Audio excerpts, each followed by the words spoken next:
কাছে আল্লাহ পাক রব্বুল আলামিন যখন এই কোরআনুল কারীম নাযিল করা শুরু করলেন 1400 বছর আগে, আল্লাহর রাসূল সাল্লাল্লাহু আলাইহি ওয়াসাল্লাম এই কোরআনের দাওয়াত যখন মক্কা মদিনায় ছড়িয়ে দিতেছিলেন, তখন মক্কার মধ্যে তার আপন পরিবারের লোকগুলা তার বিরোধিতা করে।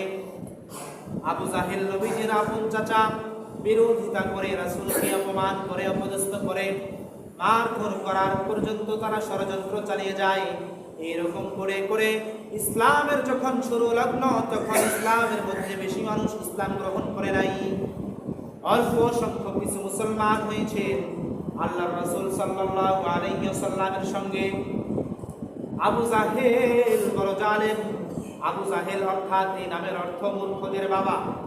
মূর্খদের বাবা আবু জাহেল যখন আল্লাহর রাসূলের সঙ্গে যুদ্ধ ঘোষণা করে দেওয়া হলো, যুদ্ধ ঘোষণা করে দিল, আল্লাহর রাসূল সাল্লাল্লাহু আলাইহি ওয়াসাল্লাম মাত্র 313 জন সঙ্গী লইয়া যখন এই বদরের যুদ্ধে অংশগ্রহণ করবেন, আল্লাহর রাসূল সাল্লাল্লাহু আলাইহি ওয়াসাল্লাম যখন মানুষকে বাছাই করা শুরু করে দিলেন, মুসলমানদের থেকে যারা বৃদ্ধ তাদেরকে যুদ্ধে নেওয়া হবে না, যারা ছোট্ট তাদেরকেও যুদ্ধে নেওয়া হবে না, যারা সুঠাম দেহের অধিকারী শক্তিশালী তাদেরকে আল্লাহ তারা বেছে বেছে ধরে ধরে যুদ্ধের মধ্যে যাওয়ার জন্য আহ্বান জানাইতেছেন।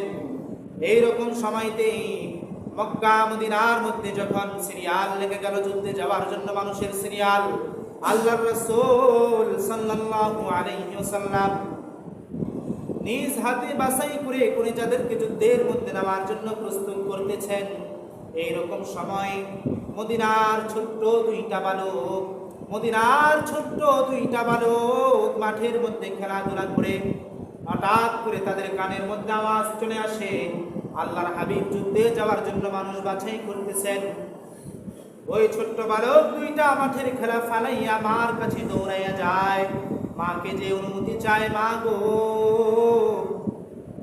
মদিনার নবীজি মুহাম্মদুর রাসূলুল্লাহ সাল্লাল্লাহু আলাইহি ওয়াসাল্লাম যুদ্ধে যাওয়ার জন্য মানুষকে ডাকেন, আমরা দুই ভাই বদরের প্রান্তরে যেতে চাই, ও মা অনুমতি দিয়ে দাও, আমরা দুই ভাই বদরের ময়দানে যেতে চাই।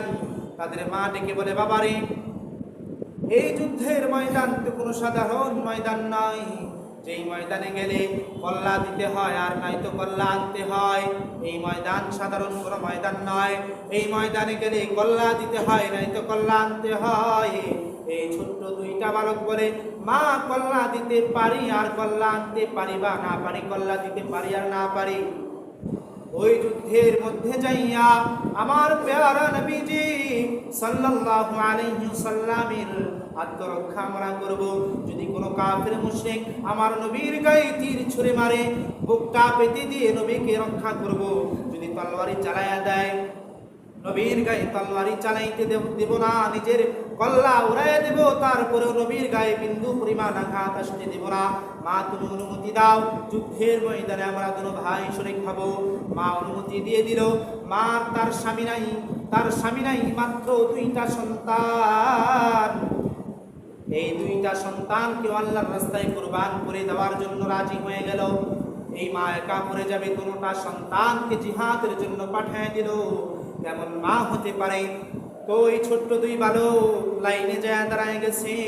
সাহাবায়ে কেরাম ফেরেশতারা পর্যন্ত যুদ্ধে নেমে জিবরিল আমিনের সেনাপতিত্বে নেতৃত্বে ওই কাফের মুশরিকদেরকে পরাজয় ঘটিয়ে দেন। আর যেই দুই ছোট্ট বালক ওই বদরের যুদ্ধে অংশগ্রহণ করেছিলেন, তাদের টার্গেট করা হয়েছে, তারা টার্গেট করেছে একমাত্র আবু জাহেল। যারা মূর্খের বাবা আবু জাহেল, ওই কাফেরদের সর্দার লিডার দুই ভাই সন্ধি করে পরামর্শ করে বলে যে আমরা কাউকে মারতে পারি আর না পারি, তাদের সর্দারের আবু জাহেলের কল্লা আজকে এনে রাসূলের পায়ের সামনে রেখে দেব। এইরকম করে ওই দুই ভাই যুদ্ধের ময়দানে যখন চলে গেল, এই দুই ভাই টার্গেট করেছে আবু জাহেলকে। হঠাৎ করে সব দিকে যুদ্ধ চলতেছে, আর এই দুই ভাইয়ের টার্গেট আবু জাহেলের দিকে। এই দুই ভাই তাদের টার্গেট পর্যন্ত পৌঁছে, আবু জাহেল ঘোড়ার উপরে ছিল। এই দুই ভাই আক্রমণ করে খেজুরের ডালা দিয়ে আবু জাহেলকে টেনে শেষরে জমিনের মধ্যে শোয়াইয়া এক ভাই তার বুকের উপরে উঠে বসে, আরেক ভাই